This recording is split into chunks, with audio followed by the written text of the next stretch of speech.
Tim Hudson played 17 seasons of Major League Baseball. Hudson debuted with the Oakland A's in 1999. He was a wide-eyed 23-year-old after a decorated career with Auburn.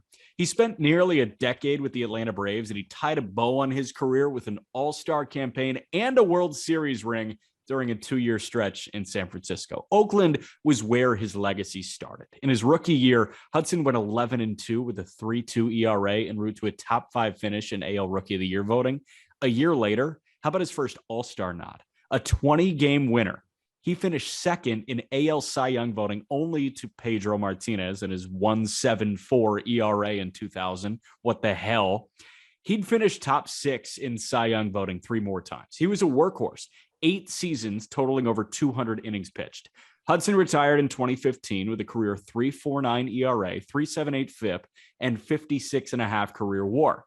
He just skated by in year 1 on the ballot last year. He earned 5.2% of the vote. You need 5% to stay on the ballot, and he just got that in his first year. My guess is he stays on again, but he's not getting my vote because I look at the WAR.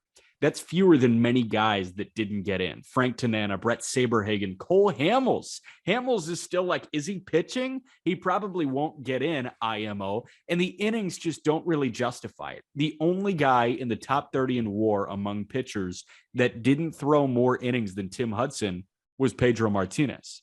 The innings aren't there. I don't think the legacy is there. And Tim Hudson, really, really good pitcher, not a Hall of Famer. Not a Hall of Famer. My biggest gripe with Moneyball was the fact that the movie Moneyball with Brad Pitt, they didn't even really talk about the pitching in Oakland. No. Tim Hudson, Mark Mulder, Barry Zito, like these guys, that was like a main reason the A's were so good back then. And it was like, no, it's just on base percentage, but like they had incredible young pitching. Yeah. I mean, like they brought up, Isringhausen, Jason Giambi, Johnny Damon. Like they were like, oh yeah, they left. You got to remember that they had some hammers too. I mean, Carlos Pena, he was good, but like Tim Hudson, Barry fucking Zito, and that curveball. They were so good. Barry Zito was so good. And Tim Hudson was so good. And Tim Hudson probably had the best career of all of them. Yeah, I'd say so. Right? I'd say so too. Also, Tim Hudson, pitching coach at Auburn. He was Casey Mize's pitching coach at Auburn. Interesting. And ever since then, Casey Mize gets into the major leagues and he's good. Is he?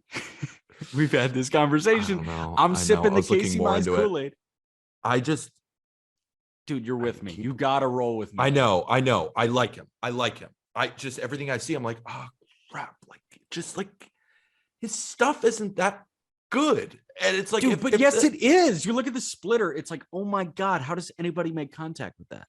And then you look at Savant, and you look at the metrics, you look at the spin of it, and you're like, okay, that isn't gushing blood. But I mean, I just watch it. And I'm like, oh, that's that Casey Mize splitter. You know what?